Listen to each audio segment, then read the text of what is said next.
ಧಾರಾಕಾರ ಮಳೆಗೆ ಆಂಧ್ರ ತೆಲಂಗಾಣ ಎರಡೂ ರಾಜ್ಯಗಳು ಕೂಡ ಮುಳುಗ್ತಾ ಇವೆ. ಜನರ ರಕ್ಷಣೆಗೆ 26 NDRF ತಂಡಗಳನ್ನು ನಿಯೋಜನೆ ಮಾಡಲಾಗಿದೆ. ಸೊ ನೀವೀಗ ಡ್ರೋನ್ ದೃಶ್ಯಗಳನ್ನು ನೋಡ್ತಾ ಇದ್ರೆ ಈಗಾಗಲೇ ಪರಿಸ್ಥಿತಿ ಹೇಗಿದೆ ಅಂತ. ಹೆಚ್ಚುವರಿಯಾಗಿ 14 NDRF ಟೀಮ್ಗಳನ್ನು ಅಲ್ಲಿ ನಿಯೋಜನೆ ಮಾಡಲಾಗಿದೆ. ಮೆಹಬೂಬಾಬಾದ್ ಕೊಚ್ಚಿ ಹೋದಂಥ ರೈಲು ಹಳಿ ನೀವೀಗ ನೋಡ್ತಿರುವಂಥ ದೃಶ್ಯ ಇದು. ಸೊ ರೈಲ್ವೆ ಬ್ರಿಡ್ಜ್ ಏನಿತ್ತು ಅದರ ಸುತ್ತ ನೀರನ್ನು ಗಮನಿಸ್ಬೋದು. ರೈಲ್ವೆ ಹಳಿಯ ಭೀಕರ ದೃಶ್ಯ ಡ್ರೋನ್ನಲ್ಲಿ ಈಗ ಸೆರೆಯಾಗಿದೆ. ಸೊ ಇಲ್ಲಿ ಏನು ಕೆಳಗೆ ಜಲ್ಲಿ ಎಲ್ಲ ಹಾಕಿರ್ತಾರಲ್ಲ ಎಲ್ಲವೂ ಕೂಡ ಮಣ್ಣು ಎಲ್ಲ ಕೊಚ್ಕೊಂಡು ಹೋಗಿದೆ. ಸೊ ಬರೀ ಆ ಹಳಿ ಮಾತ್ರ ಕಾಣ್ತಿದೆ, ನೀವು ನೋಡ್ಬೋದು. ಹಳಿ ಕೆಳಗೆ ನೀರು, ಸೊ ಅದರ ಕೆಳಗಿದ್ದಂಥ ಜಲ್ಲಿ ಮಣ್ಣು ಎಲ್ಲವೂ ಕೂಡ ಕೊಚ್ಕೊಂಡು ಹೋಗಿದೆ. ಸೊ ರೈಲು ಸಂಚಾರ ಈಗಾಗಲೇ 100ಕ್ಕೂ ಹೆಚ್ಚು ಟ್ರೈನ್ಗಳನ್ನು ಕ್ಯಾನ್ಸಲ್ ಮಾಡಲಾಗಿದೆ.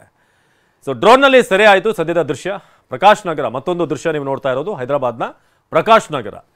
ಸೊ ಎಲ್ಲಿ ನೋಡಿದ್ರೂ ಕೂಡ ಸದ್ಯಕ್ಕೆ ನೀರು ನೀರು ನೀರು. ಸೊ NDRFನ ಟೀಮ್ಗಳನ್ನು ಈಗ ರೆಸ್ಕ್ಯೂಗೋಸ್ಕರ ಅಲ್ಲಿ ಕಳಿಸಿದ್ದಾರೆ. ಸೊ ಭಾಳಷ್ಟು ಮಂದಿ ಮನೆಯಿಂದ ಹೊರಗಡೆ ಬರೋಕ್ಕಾಗಿದೆ, ತಮ್ಮ ಟೆರೇಸ್ ಮೇಲೆ ನಿಂತು ಸಹಾಯಕ್ಕಾಗಿ ಈಗ ಅಂಗಾಲಾಚ್ತಿದ್ದಾರೆ. ಸೊ ಎರಡು ದೃಶ್ಯಗಳನ್ನು ನೋಡ್ತಾ ಇದ್ರೆ, ಒಂದು ಟ್ರೈನ್ ಏನು ಈ ರೈಲ್ವೆ ಟ್ರ್ಯಾಕ್ ಇದೆ, ಆ ಟ್ರ್ಯಾಕ್ನ ಬೇಸ್ ಅದೇ ಕೊಚ್ಕೊಂಡು ಹೋಗಿದೆ. ಸೊ ಬರೀ ಆ ಹಳಿ ಮಾತ್ರ ಉಳ್ಕೊಂಡಿರುವಂಥದ್ದು, ಕೆಳಗಿರುವಂಥ ಮಣ್ಣಿನ ಪ್ರದೇಶ ಏನಿತ್ತು, ಅದರ ತಳ ಏನಿತ್ತು ಅದೆಲ್ಲವೂ ಕೂಡ ಕೊಚ್ಕೊಂಡು ಹೋಗಿದೆ. ನೋಡಿದ್ದು ಮೆಹಬೂಬಾಬಾದ್. ಮತ್ತೊಂದು ದೃಶ್ಯ ಪ್ರಕಾಶ್ ನಗರ.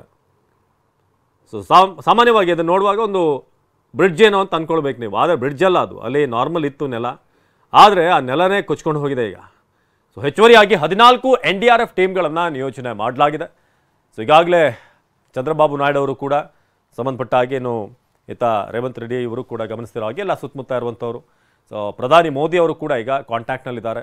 ಸೊ ನಿರಂತರವಾಗಿ ಏನು ಸೌಲಭ್ಯಗಳು ಆಗಬೇಕು ಅಲ್ಲಿ ಎಲ್ಲವನ್ನು ಕೂಡ ಕೇಂದ್ರದ ಕಡೆಯಿಂದ ಸಿಗುತ್ತೆ ಅನ್ನೋದ್ರ ಬಗ್ಗೆ ಅವ್ರು ಹೇಳಿದ್ದಾರೆ. ಒಂದು ಕೋಆರ್ಡಿನೇಷನ್ಗೆ ಮಾತುಕತೆ ಆಗಿದೆ. ಸದ್ಯಗ ದೃಶ್ಯದಲ್ಲಿ ನೀವು ನೋಡ್ತಿರೋ ಹಾಗೆ ಮುಖ್ಯಮಂತ್ರಿ ಚಂದ್ರಬಾಬು ನಾಯ್ಡು ಅಲ್ಲಿನ ಬೋಟ್ ಮೂಲಕ NDRFನ ಟೀಮ್ ಜೊತೆಗೆ ಏನು ಈ ಪ್ರವಾಹ ಪೀಡಿತ ಪ್ರದೇಶಗಳಿವೆ ಅಲ್ಲಿಗೆ ಭೇಟಿ ನೀಡಿದ್ದಾರೆ.